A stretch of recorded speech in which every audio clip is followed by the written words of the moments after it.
suis avec la ravissante Becky Motivation. Donc voilà, nous sommes là pour vous parler de la jeunesse, des plaisirs de ce monde. Et avant de commencer, je vais laisser Becky se présenter. Elle va nous dire qui elle est, ce qu'elle fait et voilà. Waouh. C'est un bien difficile exercice que de me présenter. Franchement, je le dis tout le temps. C'est pas facile de se présenter soi-même.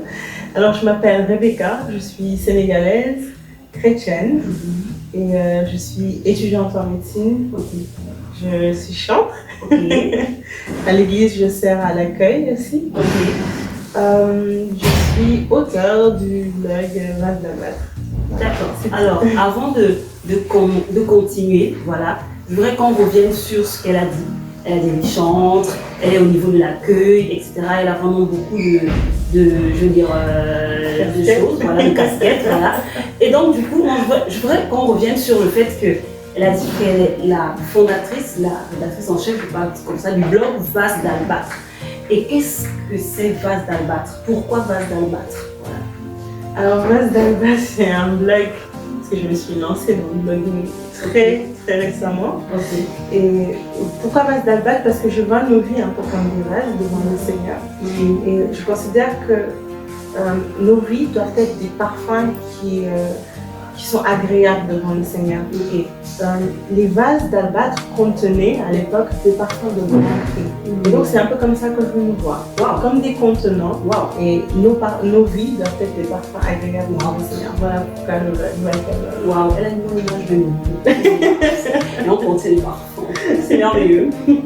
Alors, la première question que je vais poser à Becky, c'est tu es jeune, voilà, et pourquoi tu as décidé de suivre Jésus? Alors, j'ai décidé de suivre Jésus pour plusieurs raisons. D'abord parce qu'il est le premier à me dire qu'il m'aime comme je suis. Alléluia. Et personne d'autre ne l'avait fait auparavant. Mes défauts étaient très flagrants à mes yeux. Je voyais beaucoup mes défauts. Et lui, il me dit, je t'aime comme tu es. Il me dit qu'il est venu mourir à la croix pour mes péchés.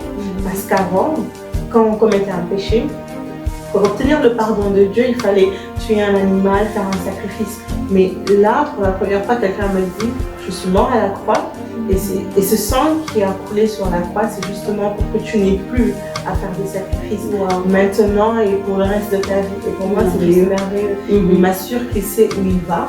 Il va vers le Père et qu'il s'en va me préparer une place, qui revient nous chercher et qu'il a vaincu le mal. Franchement, pour moi, c'est juste un amour sacrificiel que jamais auparavant je n'avais connu. Donc, pour toutes ces raisons, j'ai décidé. C'est merveilleux. Elle a parlé de l'amour et on voit dans la parole de Dieu, il est mentionné que ce n'est pas nous qui l'avons aimé, c'est lui qui nous a aimés le premier. Et c'est cet amour qu'il a manifesté pour elle comme pour moi.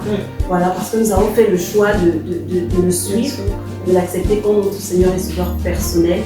Et je voudrais demander à Becky, c'est vrai que c'était pas dans les questions, mais voilà, je suis un peu curieuse. À quel âge tu as donné ta vie à Christ et après comment ça s'est passé? Wow. Alors, à quel âge? J'avais 14-15 ans environ. Et il faut dire que j'ai grandi dans une famille chrétienne. Donc, j'allais à l'église, je fais l'école du dimanche. Et je connaissais Dieu, je connaissais Jésus, je connaissais les personnages bibliques. Et le déclic s'est fait quand justement j'ai commencé à vivre ces choses que je connaissais et toutes ces choses dont on m'avait parlé. Donc pour moi, la nouvelle naissance, ça a été commencer à vivre toutes ces choses que je connaissais. Waouh, c'est merveilleux. Et ça n'a pas été difficile pour toi au début parce que tu as dit c'était 14 ans, 15 ans et c'est vrai que tu avais des amis. Donc ça n'a pas été quelque chose de difficile pour eux déjà de savoir que tu as donné ta vie si tôt, tu veux profiter de ta jeunesse, mais toi tu as décidé de donner ta jeunesse en fait à Jésus. Qu'est-ce qui a fait en sorte que, c'est vrai que tu as dit que tu es dans une famille chrétienne, mais par rapport à tout ce qui nous entoure, comme le thème c'est les plaisirs de ce monde, qu'est-ce qui t'a poussé en fait à prendre cette décision si jeune? Pourquoi 14 ans, 15 ans? Et je pense que le fait de prendre conscience déjà de qui on est, ça change tout de suite notre perspective de la vie en général, du tout au tout. Dès qu'on décide de donner notre vie à Christ et qu'on prend conscience de qui on est, à ce moment-là, tout change. Et je me rappelle qu'à cette époque-là, ma marraine me répétait souvent que c'est une grâce de donner au Seigneur ces jeunes années. Ah wow, c'est merveilleux. C'est ce qu'elle me disait pour m'encourager.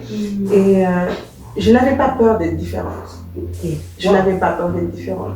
Je n'avais pas peur de paraître bizarre, de paraître has-been, d'être en arrière, toujours. Je n'avais pas peur de cela.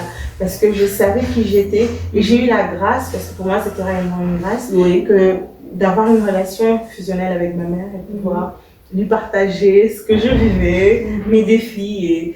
Et donc j'avais tout le temps ce soutien et des gens qui me boostaient autour, qui étaient très matures et qui me boostaient en me disant que c'est normal d'être différente parce que tu as donné ta vie à Christ, donc n'aie pas peur d'être différente. Ok, c'est merveilleux parce que y a certaines personnes qui viennent à Christ très tard et donc qui ont vécu la vie, comme on dit le plus souvent.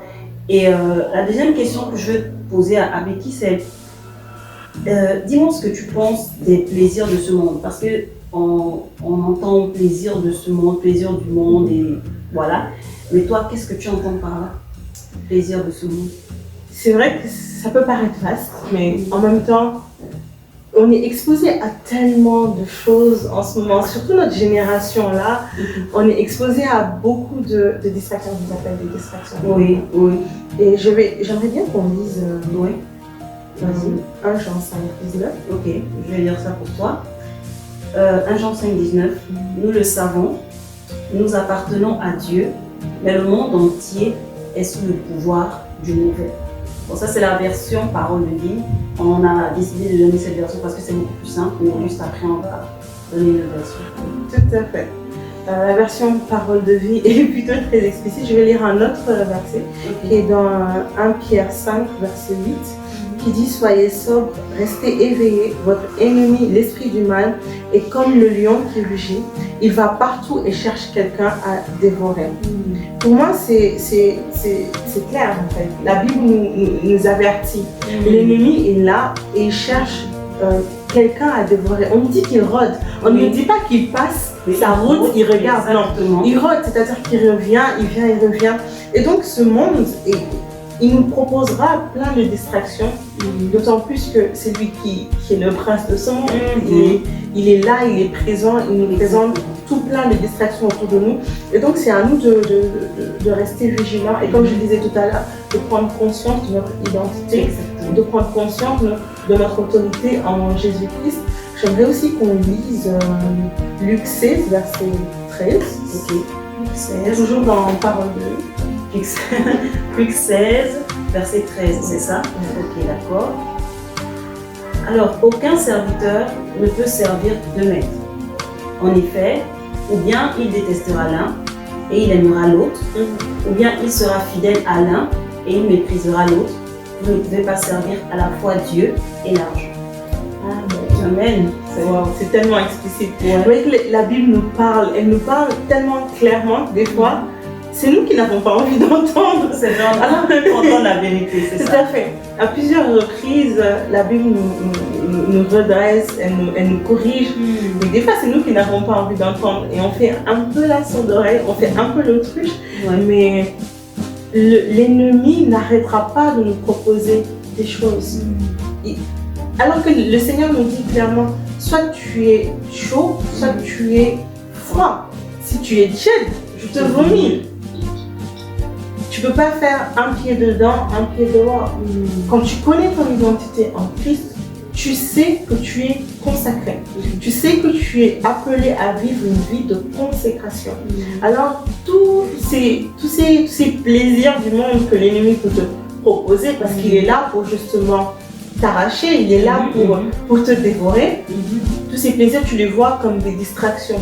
Après, des fois, certaines distractions sont plus sournoises que d'autres. Et ça peut nous prendre un peu de temps avant de nous rendre compte que telle chose dans notre vie est une distraction. Mais nous devons avoir confiance en le Saint-Esprit.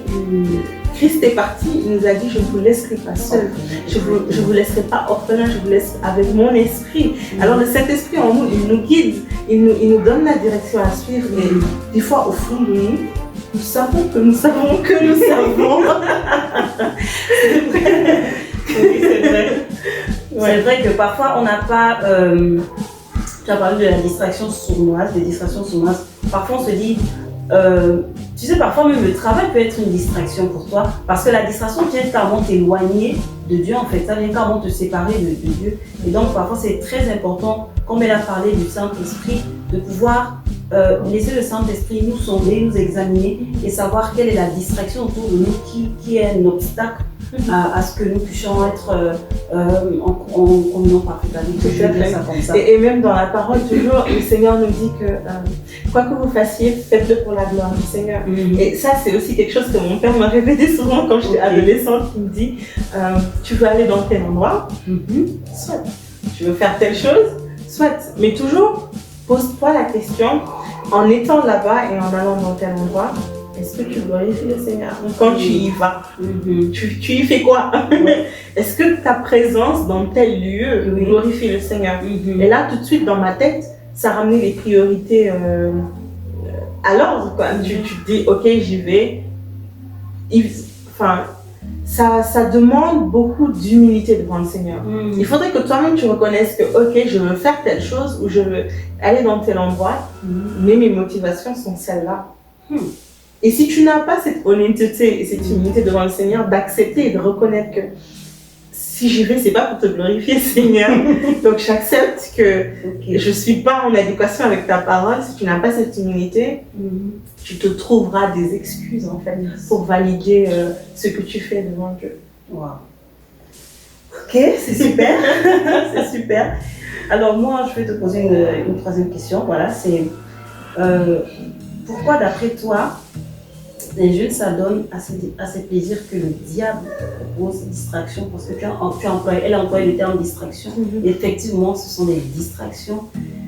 Et pourquoi d'après toi, ces jeunes s'adonnent à ça? C'est quoi qui est cet aimant-là, je vais dire ça comme ça? Tout à fait. L'ennemi sait qu'il y a quelque chose en lui. L'ennemi sait que Dieu veut faire des grandes choses au travers de nous. Effectivement. Le diable sait que Dieu veut bénir des gens autour de nous. Il veut changer des vies autour de nous. Il veut nous utiliser pour bénir d'autres personnes. Et donc forcément, il ne restera pas tranquille. Pour moi, de ma petite analyse, je vois que je sais qu'il y a la chair. Oui, déjà. C'est la première chose qui nous pousse vers ces plaisirs-là. On veut satisfaire la chair et n'oublions pas que la chair est gourmande. La chair ne sera jamais satisfaite, les amis. Oui. Jamais. Jamais te laisser empêcher. Jamais la chair ne te dira, ok, là c'est bon, je crois que j'ai assez de plaisir pour ce mois.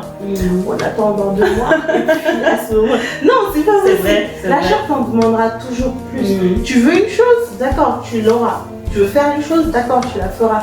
Mais à cette étape-là, la chair te demandera un peu plus. Et tu t'enfonceras un peu plus chaque jour. Et c'est comme le mensonge. Oui. Tu mens un peu, après devient encore un autre, ensuite, et le mensonge devient plus gros. Tu as construit une maison. C'est une maison. C'est vrai, tu construis une maison avant de t'en rendre compte. Et d'abord, il y a ce volet, la chair, ce volet de satisfaire la chair. Pour moi, c'est le premier aspect, parce que depuis la chute d'Adam et Ève, nous avons été séparés de Dieu, et donc le péché est en nous. On nous dit bien que tous ont péché et sont privés de la grâce de Dieu. Tout à fait. Et donc, le deuxième aspect, c'est la pression des pères, de vouloir ressembler aux autres, d'avoir peur que les autres nous jugent. À ce moment-là, on ne s'approprie plus notre identité en Christ. Nous avons peur que les autres nous trouvent has-been, comme je disais, nous trouvent trop démodés, trop vieillots, trop ceci, trop cela. Et c'est des choses qui nous poussent justement à continuer dans les plaisirs que le monde nous propose. Il y a également le fait de fuir notre réalité. Certaines personnes s'adonnent à des plaisirs pour fuir leur réalité parce que la réalité qu'ils vivent est trop douloureuse. Et donc, il cherche un réconfort dans ses plaisirs, sauf que ce réconfort n'est que temporaire. C'est comme les addictions, l'alcool, la drogue, toutes ces addictions-là nous apportent une paix qui est temporaire. Or Jésus-Christ nous dit, je vous donne ma paix, je vous laisse ma paix, pas comme le monde vous la donne. Il y a également un autre aspect, c'est les gens qui essayent de combler un vide qui est là. C'est moi vous dire qu'il y a un certain vide dans notre vie que seul Jésus peut combler. Amen. Tu pourras passer d'une relation à une autre. Pour nous autres, les jeunes là, qui passons d'une relation à une autre aussi vite, tu as beau passer d'une relation à une autre, aucun de ces hommes, aucune de ces femmes ne t'apportera ce que le Seigneur peut t'apporter. Et ça, c'est quelque chose qu'on doit comprendre dès notre plus jeune âge. Parce qu'une fois, même dans le mariage, je reste convaincue qu'il y a un certain vide que notre conjoint ne pourra jamais combler. Alors si dans notre célibat, nous n'avons pas appris cette proximité avec Dieu pour qu'il nous remplisse, pour qu'il fasse toute notre joie, comment est-ce qu'on peut s'attendre à ce qu'une autre personne qui est aussi imparfaite que nous puisse nous combler? Donc ça aussi, sont des raisons pour lesquelles les gens se tournent vers les maisons du monde. Je pense que j'ai un peu fait le tour. Oui, elle a vraiment fait le tour. Et donc, la dernière question sera de donner un conseil. Enfin, quel est le conseil que tu pourras donner à ces jeunes-là aujourd'hui? C'est ce jeune homme, cette jeune femme. Quel conseil que tu pourrais donner à cette jeunesse-là aujourd'hui? Alors, si je devais donner un conseil, ce serait beaucoup plus le processus de consécration. Une fois que tu as donné ta vie à Jésus en tant que jeune, prends conscience de ton identité en lui. Non seulement prends conscience de ton identité en lui, mais aie la motivation et l'envie de lui plaire. Et que cette motivation soit sincère dans ton cœur, de sorte à ce que tu puisses t'examiner et voir quelle est la raison pour laquelle tu donnes réellement libre cours à tous ces plaisirs qui te sont proposés par le monde. Une fois que c'est fait, garde les yeux fixés vers Dieu. Quand tu gardes les yeux fixés vers la récompense céleste, toutes les distractions sur le bas-côté, tu les écartes en fait, en faisant attention à tes 4 sens, à tes 5 sens, tu fais attention à tes sens. Ce que tu regardes, ce que tu entends, ce que tu écoutes, là où tu pars, ce que tu dis, fais attention à toutes ces choses parce que c'est des choses que l'ennemi, sur lesquelles l'ennemi joue beaucoup pour nous égarer la plupart du temps. Et juste un verset pour finir, ce sera Ecclésiaste 11, verset 9. Je vais lire ça pour toi. Ecclésiaste 11, verset 9. Donc je me retrouve là. Vous savez, la Bible est vaste, quand arrive à Ecclésiaste. Ecclésiaste 11, on va toujours utiliser la version parole de vie, parce que c'est bon. Alors, Ecclésiaste 11, à partir du verset 9.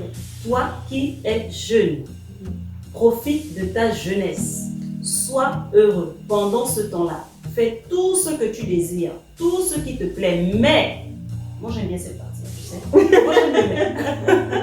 Mais tu dois le savoir, Dieu jugera tout ce que tu as fait. Amen. Amen. Dieu jugera tout ce que nous avons fait durant la jeunesse. Donc c'est juste un encouragement pour chacun de nous. Nous avons des challenges tous les jours. Nous sommes soumis aux mêmes défis. Il n'y a pas de super-humain parmi nous. Mais gardons à l'esprit que tout ce que nous avons fait, nous serons appelés à jugement et nous demandera ce que nous avons fait depuis de jeunes années. Exactement. Merci beaucoup Becky, ça me fait plaisir vraiment. Dieu est merveilleux et il a encore permis qu'on puisse se retrouver sur la rubrique Le thème du week-end et on espère encore la retrouver par la grâce de Dieu. Mais sur ce, on vous laisse et à la prochaine fois avec un